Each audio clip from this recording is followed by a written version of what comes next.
রংপুর শহরের ভিতরে প্রায় অনেকগুলো ঝালমুড়ির ভিডিও আমি করে ফেলেছি। এই ভিডিওটা আমার অনেক দিন থেকে করার ইচ্ছা ছিল, কিন্তু আজ করব কাল করব করে করা হচ্ছিল না। এইখানে প্রতিদিন ঝালমুড়ি খাওয়ার জন্য অনেক মানুষ কিন্তু ভিড় করে। আমি এদিক দিয়ে যতবারই গেছি আমার কাছে মনে হয়েছে যে এখানে ঝালমুড়িটা খাওয়ার জন্য সন্ধ্যার পর থেকে মানুষ প্রচুর পরিমাণে দাঁড়ায় থাকে।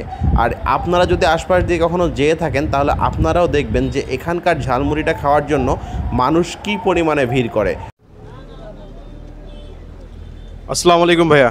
ভাইয়া, ঝালমুড়ি কি এখানেই খাওয়া হয়? জি, এখানেই খাওয়া হয়। ঝালমুড়ি কেমন খেতে এখানকার? জি, আলহামদুলিল্লাহ অনেক ভালো। রংপুরের মধ্যে এখানকার মধ্যেই বেস্ট লাগে। মানে রংপুরের মধ্যে, মানে এই আশেপাশে যেগুলো আছে তার মধ্যে এটা বেস্ট। জি জি। আপনি রেগুলারই খান? জি, সচরাচর খাওয়া হয়। এখানে 3 ধরনের ঝালমুড়ি পাওয়া যায় শুনলাম, যে বুট মাখা আছে, চানাচুর মাখা আছে, মুড়ি মাখা আছে। কোনটা আসলে বেশি ভালো লাগে? বুট মাখাটাই বেস্ট লাগে। Thank you. আসসালামু আলাইকুম, কি অবস্থা গর্বিত জাতি? আশা করি সকলেই ভালো আছেন। ভিডিও শুরুতেই ভালোবাসা অবিরাম। এই মুহূর্তে আমি আছি রংপুর লালবাগ। এই জায়গাটায় একটা ঝালমুড়ি বিক্রি হয়। আমি আগে এক্স্যাক্ট লোকেশনটা দেই। এটা হচ্ছে কেডিসি মোড়। এই কেডিসি মোড়ে একটা ঝালমুড়ির দোকান এখানে বসে। এখানে মোটামুটি আমি যতদিন এদিক দিয়ে যাতায়াত করি যে মোটামুটি একটা ভিড় দেখি। কোনো সময় আপনার এখানকার যারা স্টুডেন্ট আছে তাদের ভিড় দেখি, সাধারণ জনগণের ভিড় আর কি দেখা যায়। এই কারণে ঝালমুড়িটা ট্রাই করতে আসছি। তো চলেন ঝালমুড়িটা খেয়ে দেখবো, পাশাপাশি এখানকার ঝালমুড়িটা কেমন সেটা আপনাদেরকে জানাবো। তো চলেন যাওয়া যাক। এখানে ঝালমুড়ি আছে, চানাচুর মাখা আছে, বুট মাখা আছে। প্রথমে ঝালমুড়িটা ট্রাই করবো, এরপরে চানাচুর মাখা, তারপর হচ্ছে বুট মাখা। তো চলেন ঝালমুড়িটা। এখানে কিন্তু প্রচণ্ড রকমের ভিড় হয়। আপনি দেখেন যে এখানে সবসময় ফাঁকা থাকে না, মোটামুটি একটা ভিড় এখানে লক্ষ্য করা যায়।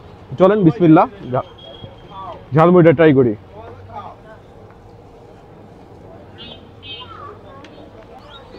ঝালমুড়িটা তেল ভালো পরিমাণে দেয়া, আর একটা মশলার ফ্লেভার আছে, এই কারণে হয়তো বা খেতে বেশি ভালো লাগে।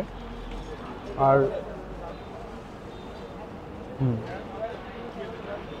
আপনারা যারা মেসে থাকেন অথবা যারা দুপুর টাইমে অফিস করেন কিন্তু বাইরের খাবার খেতে পারেন না বা খেতে চান না, তারা কিন্তু খুব সহজেই টেস্টি ইটস থেকে খাবার অর্ডার করতে পারেন।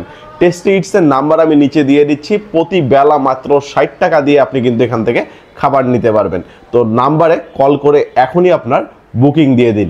আর এখানে ডেলিভারি চার্জ মাসে মাত্র 150 টাকা। আর সবচেয়ে ভালো লাগার যে বিষয়টা সেটা হচ্ছে এখানে কিন্তু আপনি ঘরোয়া খাবারের স্বাদ পাবেন। তো ঘরোয়া খাবারের স্বাদ এবং ম্যাসের যে একটা থাকে যে ম্যাসের রান্না এই রকম রান্না যারা খেতে চান না তারা এখনই বুকিং করে দেন। আর পেঁয়াজ আছে, মরিচ আছে, 10 টাকার, 20 টাকার, 50 টাকার পর্যন্ত আপনি নিতে পারবেন, কোনো সমস্যা নাই। ঝালমুড়িটা মোটামুটি আমার কাছে ভালোই মনে হয়েছে, খারাপ লাগেনি।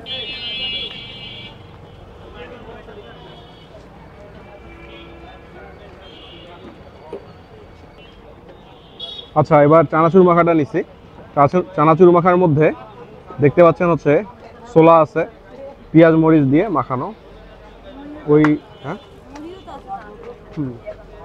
চিরা মুড়ি দুটাই দেয়া আছে হালকা পরিমাণে।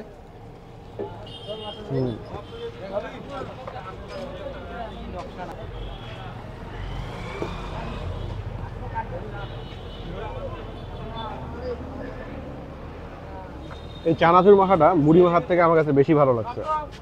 চলেন আরেকবার মুখে দিই।